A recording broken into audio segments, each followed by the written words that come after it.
Gosh,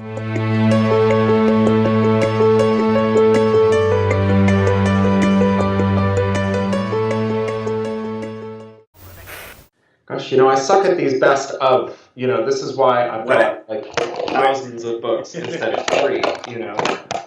Wherever the question takes you, that's cool.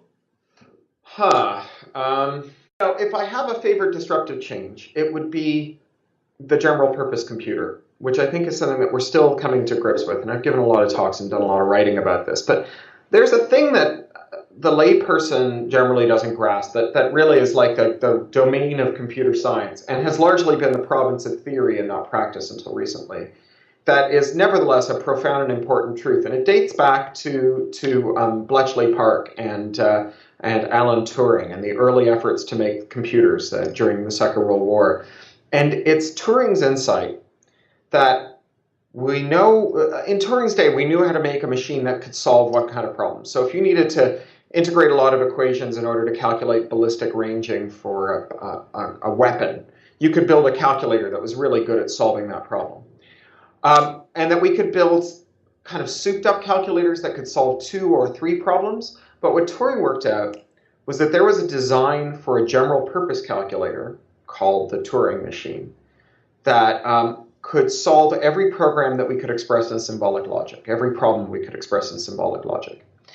And this was profound because it meant that in some important way, every computer was the same computer. Every computer could do the same thing as all the other computers, albeit some of them would do it more slowly and some would do it more quickly. But given enough years, the most primitive general purpose computer ever made could calculate all of the calculations done by the most powerful computer ever made. And that didn't matter much for a while. I mean, there was this kind of, first of all, there was a long period during which general purpose computers were so expensive that you only used them for general purpose technology. So a computer was synonymous with a laptop or a desktop computer or maybe a telephone. And they were computers. They ran lots and lots of programs. And if you wanted to build an appliance like a toaster, you would actually just make a chip that could only solve toaster problems, and you'd put that in there, a one calculation chip.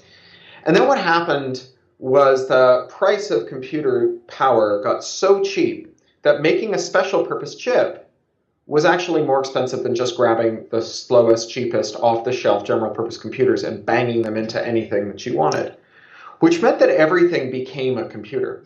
It's pretty important because it means that your dishwasher, your toaster, your car, your house, your hearing aid, and your pacemaker are all general purpose computers with very special peripherals. A 747 is a Flying Sun Solaris workstation with some specialized SCADA controllers in a fancy aluminum case.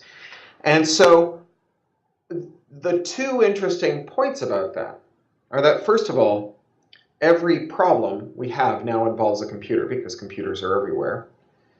And every lawmaker, therefore, tries to solve every problem by selectively breaking computers, by saying, can you make me a computer that can solve every problem except for this one that's giving me fits, right? And so the first round of that involved actual things that we recognize as computers. It was like, make me a laptop that can run every program except for the ones that let people pirate music.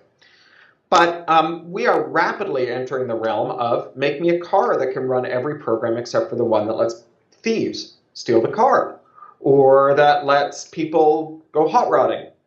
And the problem is that absent a model for a general purpose computer that can run every program except for the one that pisses you off, our closest approximation is a general purpose computer that runs every program but has some kind of spyware on it out of the box that hides itself inside the computer, watches what you do, and if it sees you doing something that it doesn't want you to do, that it's been programmed to interdict, it says, I can't let you do that, Dave. And the problem here is that to make that program viable, to make it actually have some teeth and actually stop the undesired behavior, the computer has to be designed to hide its existence from the owner.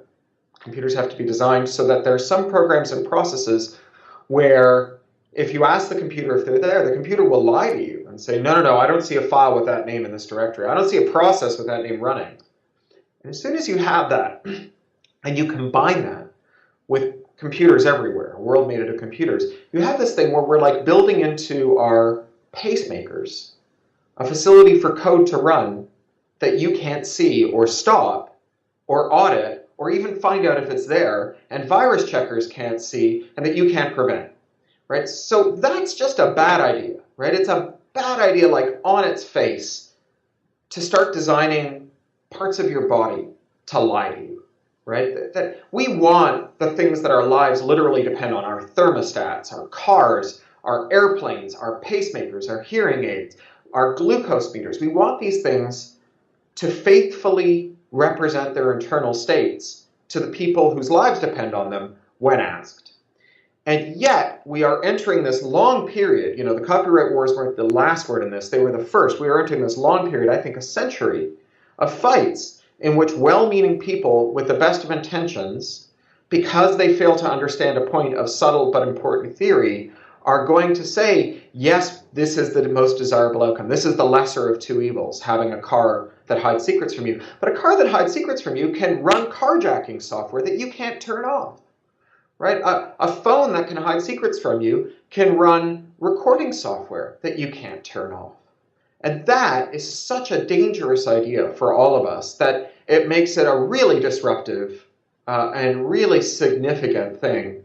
And I predict, you know, really in some ways the most significant fact about our policy for the next several years. I mean, even compared to things like carbon emissions, this is important because if you're going to measure carbon emissions, if you're going to prevent excessive carbon emissions, if you're going to solve carbon emissions, that will all depend on computers. And so, for example, we may say, well, we're going to slap governors on cars that prevent them from driving in ways that are non-optimal for carbon emission. And on its face, sounds like a great idea. But again, that requires designing cars that hide secrets from their owners so that you can't turn off the governor. And at that point, we're back to cars that potentially could be carjacked, or whose cameras or microphones could be turned on, or that could be, you know, stolen without you knowing it, or that could be crashed, or whose engines could be applied, or whose brakes could be turned off while they're on the road, or all of that stuff, right? So this really is, I think, the foundational issue, because it's the issue of how the nervous system of the 21st century will be regulated, and whether or not it will be deliberately made dysfunctional. I guess the thing to understand about this model of security is that it doesn't actually work against dedicated bad guys, right? So as we saw with the copy prevention systems deployed by the entertainment industry, those systems depend on not the average person being unable to break them, but the most sophisticated people being unable to break them. Because once those people have broken them, they can disseminate the information about how to break them. So bad guys always get through. They only bind good guys. And so when someone proposes a technology to you that somehow makes your life better by preventing someone from doing something with a computer in their own hands, your bullshit detector should go off. And so that's things like Snapchat. Now, Snapchat's a very interesting idea conceptually, but Snapchat fundamentally says, I can send a photo to your computer, and while the software to view that computer is running view that photo is running on your computer, somehow I will stop you from running a screenshot program.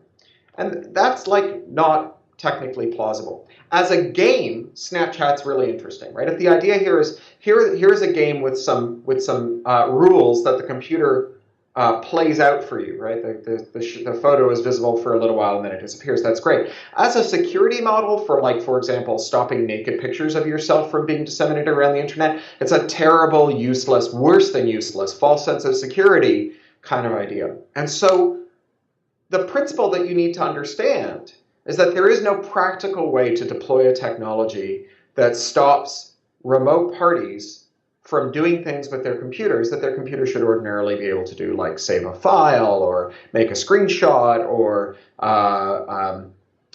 any of those things, run a program.